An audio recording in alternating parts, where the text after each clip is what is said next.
When you think Georgia, you think championships first and foremost, but then you think defense. And defense has been the calling card for years, and especially in 2021, but also in 22 with a little more support from the offense. We're talking defense. We're talking spring football. Got Anthony Dasher on the line from rivalsugasports.com. Hey, Anthony, what's going on? Well, how's it going? I'm doing great.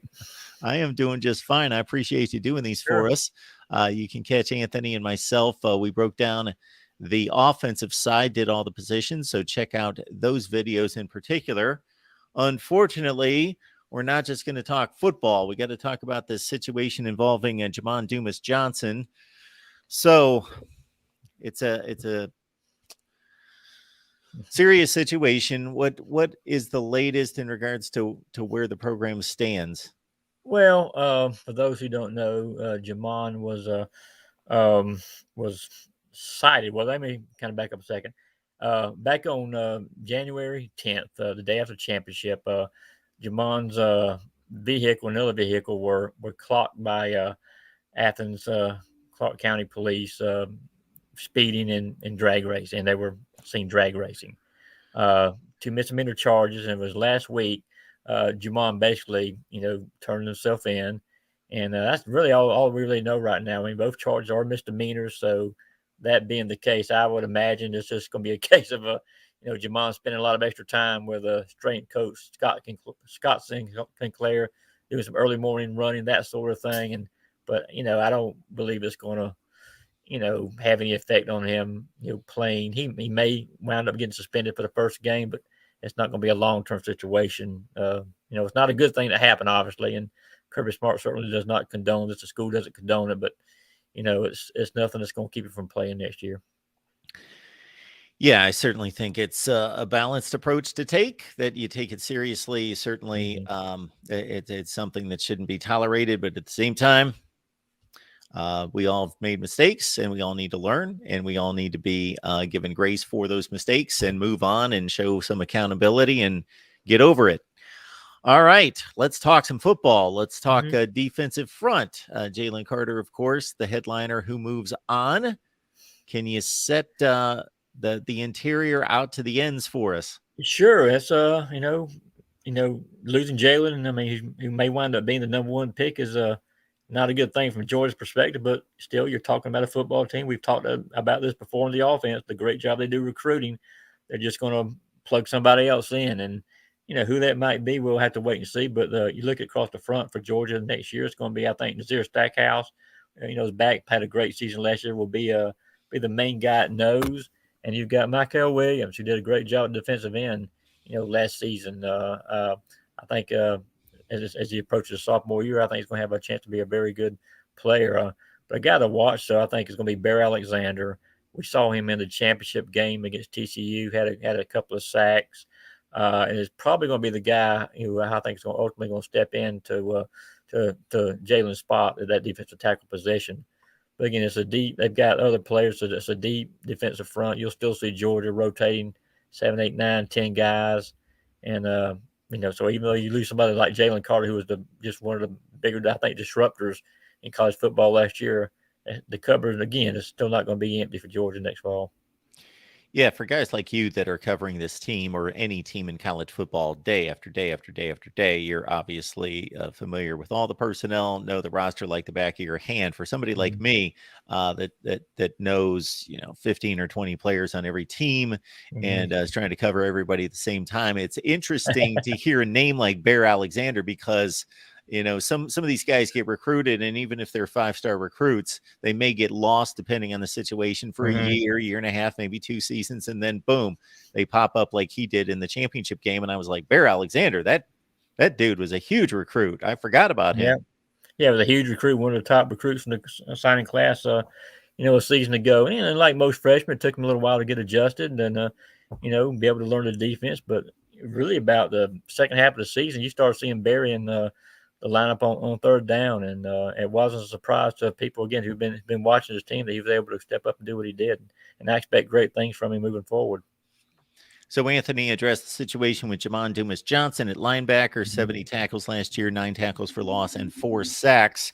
So Robert Beal, Nolan Smith gone to the NFL, correct? That is correct. 2 big losses at outside linebacker. That's probably, I won't say going to be the weakest position. It's going to be the position I think has had more opportunities for guys and somebody again, another name that people will know his father, Marvin Jones Jr. Came in kind of like Bear on the defensive front. Came in about the second half of the season, and really started to establish himself. He's a guy who's like 6'5", 245 pounds. As a guy who can run sideline to sideline, and we saw him on third down a lot this season. He's actually in the lineup for Georgia at the very end of the Peach Bowl against Ohio State. When Ohio State was driving, he was the linebacker they had in at the game at that time on the outside spot. So you've got him, Chad Chambliss. Has the most experience. He's coming back, but again, this is a position that Georgia has recruited, extremely well.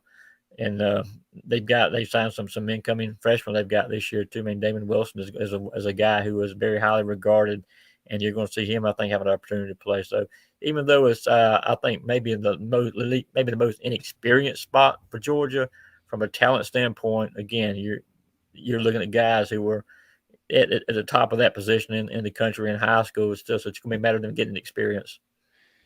All you have to do is look at the Georgia stat sheet on defense, and it looks similar to, you can match it to what actually happens on the field in regards to rotations. Because if you go to most teams, you're going to see dudes with double-digit sacks, double-digit TFLs all over the place, and then it drops off because obviously they're depending on those guys, their frontline players. Where Georgia, it's just waves and waves and waves of players, so nobody compiles just ridiculous stats because they come at you They with so many rotate. players. Yeah, they rotate. I mean, that's the big thing. You've got to be 100% come fourth quarter as far as not getting tired or anything like that. And Georgia can do that every position on defense and just send guys in, rotate. I mentioned on the defensive front, you'll see him rotate as many as 10 guys, and on the outside back, you'll see him rotate as many as five or six. I mean, just if they want to, they could do it every play. Send somebody in and won't have much of a drop off. So that's going to be that's been a key for Georgia under Kirby Smart, and I think it'll continue to be so. Keely Ringo seems to be the next in line from the cornerback positions. That's going to be a high draft pick. Christopher Smith also moves on from the secondary. Set us up there.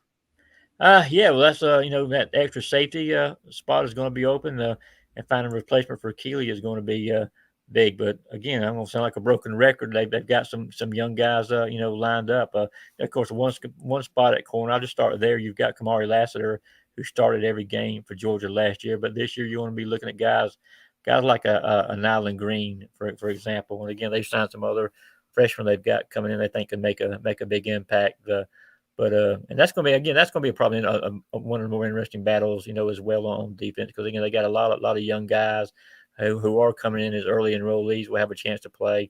And it's safety. That's one guy I do want to mention. Other Malachi Starks, who came as a true freshman, play a lot. Janelle Aguero from Pennsylvania, I believe is where he's from, has a chance, I think, to really kind of be that next level safety. I don't know if he's going to come in and start for Christopher right away, because Georgia does have some a little bit of experience, back there. But again, that's a position they really made a big effort in recruiting this past year, trying to get as many guys. And I think they signed like six defensive backs, and I think all those guys have a chance to be competing for playing time early on.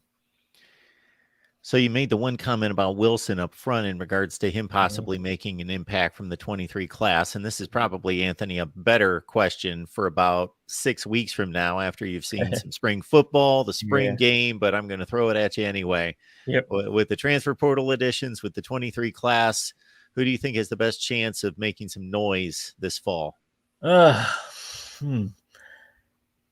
Damon, I mentioned Damon a while ago. Probably is, in my opinion, probably got the best opportunity because I think he's just physically, ready right now. But there are some other, linebackers as well.